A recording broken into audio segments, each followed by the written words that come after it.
This book really is a great primer for everything cannabis. Not only is it talk about CBD and all the benefits of it and how it, you know, became so popular, all things CBD, but it also really gets into the basics of the endocannabinoid system.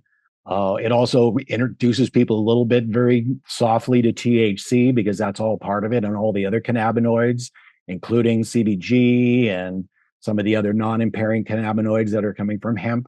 So it really is a good primer for not just CBD, but it's a primer for all things cannabis medicine, really, for people who don't know much about it. And it's very easily read, digestible. The chapters are very short. Chapter 2, how CBD works in the body. This is the chapter that talks about the endocannabinoid system, which is something, of course, that not all doctors know about. We know only about 10% of the medical schools actually teach about the endocannabinoid system, and most of those are elective courses. They're not required. And I know Chella really wants to work on that in California to make it a requirement. But this section really gives a great primer on how it was discovered, what it does, and how it acts as the master regulator in the body, and then all the different areas that it regulates. Appetite and digestion, blood pressure, bone density and growth, cardiovascular function, energy metabolism, fertility, fibrosis, inflammation, liver function, memory, mood, muscle formation, neuroprotective and neurogenesis, pain, sexual function, skin and nerve function, sleep and stress, and I'm sure there's more. But basically, CBD interacts with the endocannabinoid system in a different way than THC does. Doesn't bind directly with the receptors.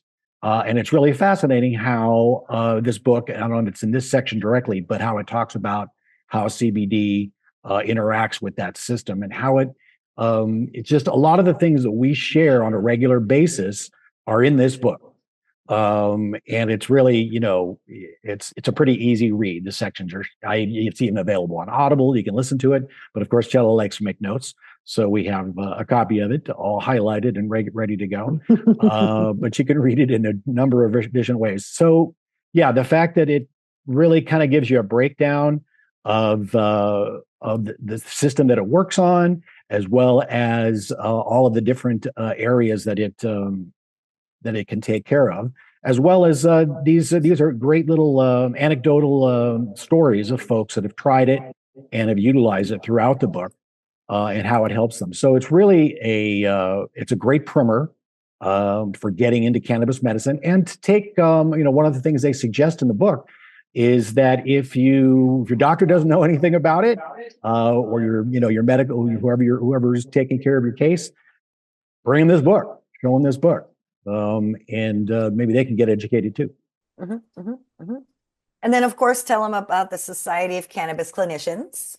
Or if they're nurses also, they could also know about the American Cannabis Nurses Association or the Cannabis Nurses Network. We love all of our friends from these groups. It's a really robust community and small community, and they are all very welcoming and open to non-healthcare professionals who are into furthering cannabis as medicine. So because most of my clients are fighting cancer right now. So I ask them to skip to the section that's most relevant to them first, because it can be a little daunting and it might be a little sciencey for some people. So we skip to the cancer section first, which is here on page 77. And I'm going to read some of my highlighted bits from the cancer section. It's only a few pages. Almost 40% of people will get a cancer diagnosis in their lifetime. There's a growing body of evidence that shows cannabinoids can slow cancer growth, inhibit the formation of new blood cells that feed a tumor, and help manage pain, fatigue, nausea, and other side effects associated with this dreadful disease. We see it every day. We see it all the time. In 2011, there was a breast cancer research and treatment journal article that showed that cannabidiol, CBD, kills breast cancer cells and destroys malignant tumors by switching off the expression of the ID1 gene. So the ID1 gene is active in a number of different cancers, all the metastatic cancers, of course, and CBD can turn off that gene. So that's why CBD is so incredibly important in any cancer fight. So there's all the most commonly diagnosed cancers have ID1 gene involvement. And of course, all metastatic cancers have ID1 gene involvement. So going back to the book, yeah, dozens of aggressive cancers express this gene, Dr. McAllister tells us. CBD also appears to be beneficial in the fight against glioblastoma multiforme, GBM, one of the most aggressive types of brain cancer. And not just CBD, but CBG as well. And in combination, it's gangbusters. It's even better than CBD and THC together. And I know that one of our participants here, Honore, he lives in Canada, and in Canada, they have access to a medicine called Sativex. It's a prescription drug that's 1 part CBD, 1 part THC, 2.5 milligrams per spray. And this is an awesome low dose for treating smaller symptoms, maybe nausea, some pain, anxiety. It's really exceptionally good for people living with dementia to have that dosing. 1 or 2 sprays will show amazing results. And there is a study coming out from King's College London at some point that was on Sativex for aggression in Alzheimer's. Okay, back to cancer chapter. One way CBD can help fight cancer is by deactivating the orphan receptor GPR55. It's mentioned in a previous chapter. A 2010 study by researchers at the Chinese Academy of Scientists reported that GPR55 activation promotes the proliferation of cancer cells.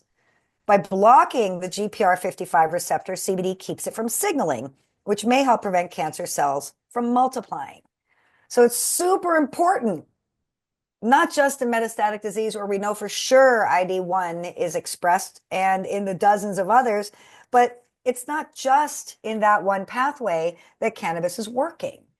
CBD is working on multiple pathways to create apoptosis in cancer.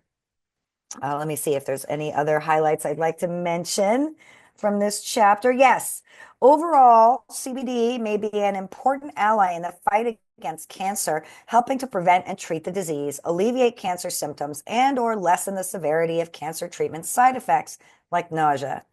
Research finds that CBD along with THC can make chemotherapy more effective, thereby reducing the amount of chemo necessary, but you got to have a doctor willing to do that. Keep in mind that cannabinoids can inhibit enzymes, like you were talking about earlier, can inhibit enzymes like CYP2D6 and CYP3A4, which are responsible for metabolizing chemotherapy drugs. By inhibiting those enzymes, it's possible to end up with more chemotherapy drugs in your system than the intended dose. That's why it's important that you work with your doctor if you want to use CBD-rich cannabinoids, cannabis oil, while undergoing chemo for cancer. You can also check the drug-drug interaction checker at Medscape to see if your type of chemo interacts negatively with CBD. But yes, CBD is legal across the land except in 2 states, Idaho and Kansas at this time. And so everybody in the US and Canada can certainly say that they're using CBD without much controversy with their oncologist. So they should be aware of what that's going to do. The other section I was really into, of course, the dementia section, but I kind of talked about that a little bit. The CBD for pets section. So there's not a whole ton of information on CBD for pets. I know of another book written by another cannabis activist like us who wrote a great CBD for pets book. But in this book, of course, they have a little bit about everything. They have a section on seniors. We wrote a book called CBD for Seniors that we're going to be reading in August. So stay tuned for that.